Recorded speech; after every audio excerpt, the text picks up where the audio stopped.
जो मंजिल पाना चाहता है तो शूलों से घबराना कैसा, शारीरिक सुखों की खातिर पथ बाधाओं से डर जाना कैसा। कर्म पथ ही एक विकल्प है अपनी मंजिल तक जाने का, संघर्ष ही एक विकल्प है अनंत कीर्ति को पाने का। नमस्कार दोस्तों, स्वागत है आप सभी का हमारे चैनल इनपीडिया पर। दोस्तों, आज हम बात करेंगे परम पूज्य श्री अनिरुद्ध आचार्य जी महाराज के बारे में। तो चलिए शुरू करते हैं। अनिरुद्ध शब्द का अर्थ है बाधाओं के बिना या अजेय, मतलब जिसे कोई पराजय ना कर सके। परम पूज्य श्री अनिरुद्धाचार्य जी महाराज का जन्म 27 सितंबर 1989 को जबलपुर मध्य प्रदेश के शहर में रिंझा नामक गांव में हुआ था। बाल्यकाल से ही महाराज श्री अपने गांव के ही श्री राधा कृष्ण मंदिर पर रोज जाकर ठाकुर जी की सेवा पूजा में लगे रहते थे। महाराज जी का परिवार शुरू से ही गाय की सेवा में अत्यधिक विश्वास रखता था। उसी तरह अनिरुद्ध जी भी अपने माता पिता की तरह गौ माता की सेवा में अत्यधिक विश्वास रखते हैं। महाराज जी को गौ माता के बछड़ों के साथ खेलना बहुत अच्छा लगता था। महाराज जी जब छोटे थे तब वे खुद गाय चराने जाया करते थे।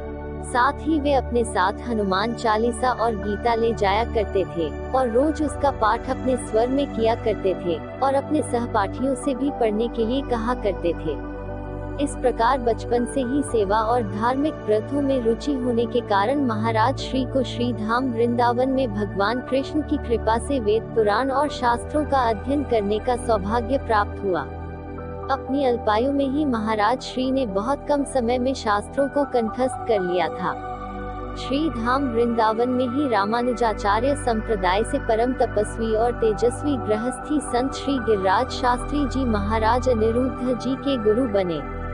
साथ ही महाराज श्री जी ने अयोध्या से श्री राम कथा का अध्ययन एक दूसरे अंजनी गुफा वाले गुरु से प्राप्त किया और फिर अध्ययन संपूर्ण करने के बाद अपनी जन्मभूमि में ही प्रथम बार अपनी वाणी में श्री हनुमान जी की कथा सुनाए और हनुमान जी का आशीर्वाद प्राप्त किया और फिर उसके बाद श्री हनुमान जी से आशीर्वाद लेकर समस्त भारतवर्ष में सनातन धर्म की ध्वजा को लहराया।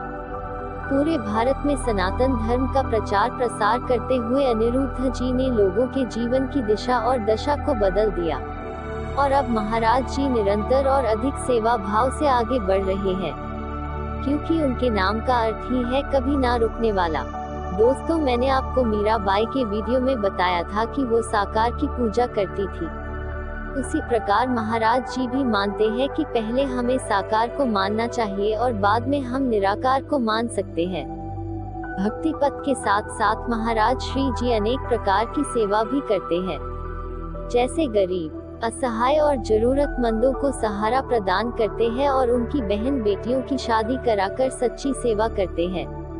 महाराज जी का संकल्प है कि वो एक दिन पूरे देश से दहेज प्रथा को खत्म कर देंगे और मैं भी आप सभी भाई बंधुओं से ये विनती करती हूँ कि आप भी संकल्प ले कि अपनी शादी में दहेज नहीं लेंगे और हमारी बहन बेटियां ये संकल्प ले कि वो ऐसे पुरुष से शादी ना करे जो आपके परिवार से दहेज देने के लिए कहता है। दिनांक 23 जनवरी 2016 को श्री गौरी गोपाल सेवा संस्थान समिति की नींव महू इंदौर मध्य प्रदेश में रखी गई और इस प्रकार सेवा भक्ति के चलते श्री धाम वृंदावन में वृद्धजनों के आश्रय और उनकी सेवा के लिए दिनांक 16 मई 2019 को गौरी गोपाल आश्रम की नींव महाराज श्री द्वारा रखी गई। अभी वर्तमान में पूज्य महाराज की आयु मात्र 31 साल की है और इतनी कम उम्र में ही महाराज जी करीब 500 से ज्यादा कथाएं समस्त भारतवर्ष में कर चुके हैं। महाराज जी के द्वारा आयोजित प्रत्येक धार्मिक कार्यक्रम वृद्ध माताओं की सेवा के लिए समर्पित होता है, जिन बूढ़े माँ बाप को बच्चे अपने घर से निकाल देते हैं। ऐसे बेसहारा लोगों को सहारा दे रहे हैं अनिरुद्धाचार्य जी महाराज। आइए आप और हम सब मिलकर इस सेवा सहयोग से जुड़े और दीन दुखी वृद्धजनों की सेवा करें। दोस्तों, अंत में मैं यही कहना चाहूंगी कि आप भी ऐसे धर्मात्म कार्य करते रहे, क्योंकि दान देना, संतों की सेवा करना, बेसहारा को सहारा देना ही हमारे भारत के लोगों की पहचान है और यही हमारे पूर्वजों की परंपरा है। दोस्तों, अभी के लिए इतना ही। आशा करती हूँ कि आपको हमारा वीडियो पसंद आया होगा। आप हमारे वीडियो को लाइक और चैनल को सब्सक्राइब कर सकते हैं। धन्यवाद।